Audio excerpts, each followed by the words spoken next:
Bonjour, bonjour, chers bien-aimés. Soyez richement bénis encore une fois dans le nom précieux de notre Seigneur Jésus-Christ. Je bénis le Seigneur encore une fois pour cette journée, cette grâce, le souffle de vie qu'il t'a accordé et qui m'a accordé. Que son nom soit glorifié. Seigneur, trois fois saint, nous bénissons ton saint nom. Nous te disons merci. Merci pour ta fidélité. Merci pour ton amour. Nous te confions, Seigneur, cette journée encore une fois pour que cette journée soit une journée de victoire, une journée d'élévation. Seigneur, nous bénissons ton Saint-Nom parce que toi seul tu es capable et tu l'as toujours fait. Merci, au nom de Jésus, nous avons prié. Amen.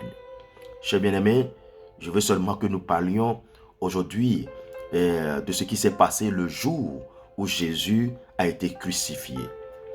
Alors ils l'ont amené à un lieu appelé Crâne. Et là, ils l'ont crucifié. Et à côté de lui, à sa droite, un voleur. À gauche aussi, un autre voleur. Mais aujourd'hui, je veux seulement aller sur l'histoire de ces deux voleurs. Ces deux voleurs qui ont été accusés parce qu'ils sont voleurs, ils sont reconnus voleurs. Et ils ont été crucifiés à côté de Jésus. Il y a un qui parlait à Jésus disant que n'es-tu pas le Messie, n'as-tu pas sauvé les gens, n'as-tu pas ressuscité les gens? Mais c'est toi qui disais que tu es le Christ, le Messie qui est là pour sauver. Sauve-toi toi-même et sauve-nous aussi. Vous voyez, ces gens de personnes qui ne sont pas conscients de leur faute, malgré qu'ils sont punis de leur faute, leur conscience ne se réveille pas. Ils ne regardent pas leur faute, mais ils regardent la faute des autres. Et même si les autres n'ont pas commis de faute, eux, ils sont contents le fait que quand ils souffrent, il y a un autre aussi qui souffre avec eux. Il y a ces personnes où quand ils sont dans le malheur, il faudrait que les autres aussi se retrouvent dans le malheur afin que tout le monde soit malheureux. C'est là où ils sont tranquilles. C'est-à-dire leur conscience ne les interpelle pas.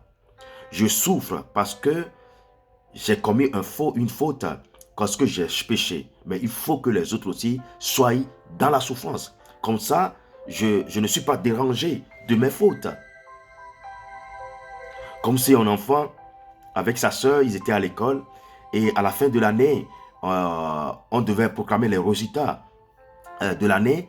Et puis, puisque on a commencé par lui et il a échoué à son examen, alors tout son souhait, c'est que les autres, sa soeur, ses frères aussi, échouent.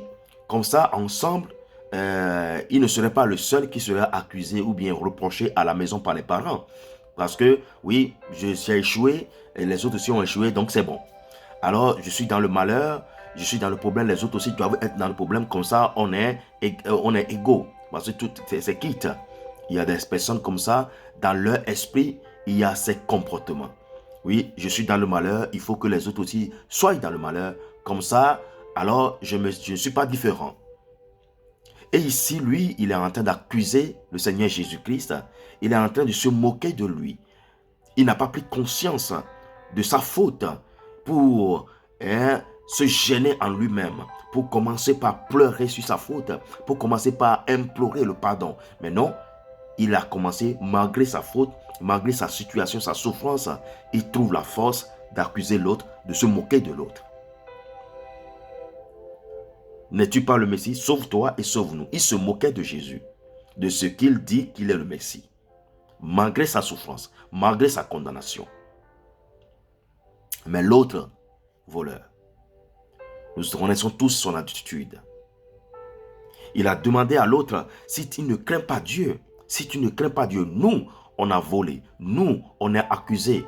Pas à tort, parce qu'on était voleurs, on est voleurs depuis longtemps. Et toi et moi, on se connaît. Et aujourd'hui, c'est notre sentence. Et lui, il a regretté sa position, il a regretté ce qui est en train de lui arriver à cause de ses fautes. Il savait que ils auraient changé sa vie. Aujourd'hui, il ne serait pas sur la croix. Et il est en train de regretter cela. Et quand il a vu son ami, l'autre voleur, qui se moquait de Jésus, il a intervenu en disant, tu n'as pas peur de Dieu, tu ne crains pas Dieu. Vous voyez, c'est un voleur qui parle comme ça, dans sa souffrance, dans sa punition. Il a reconnu que on doit avoir peur de Dieu, on doit avoir la crainte de Dieu. Chose qu'il n'a pas faite. Mais dans sa souffrance, il a reconnu cela.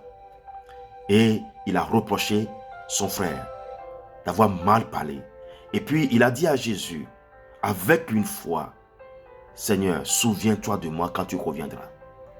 Parce que je regrette là où je suis aujourd'hui.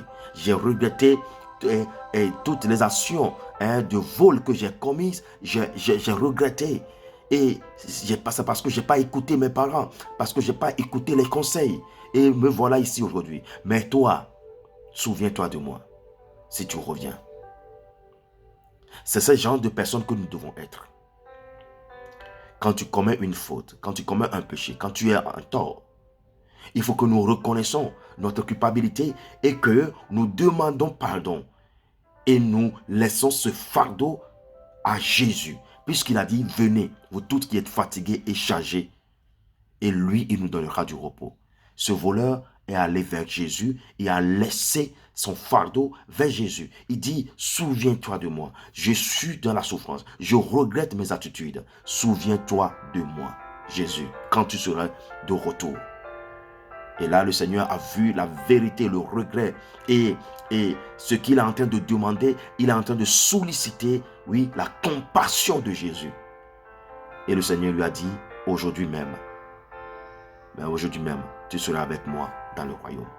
Vous voyez, un voleur toute sa vie et a été crucifié à cause de son attitude. Mais il a précédé même les disciples. Il les a précédés à cause de sa sincérité, de son regret et de la compassion qu'il a demandé. Toi aussi, il n'est pas tard, quelle que soit ta vie.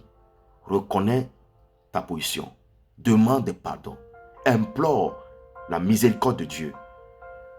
Tu seras accueilli. Tu n'es pas condamné. Jésus ne t'a jamais laissé. Tout dépend de toi. Tout dépend de toi. Reconnais ta position, reconnais ta faute. Et viens à Jésus. Dépose son ton fardeau. Dépose le joug là. Demande l'aide. Et lui, il est là pour t'aider. Que Dieu vous bénisse. Shalom, shalom, shalom.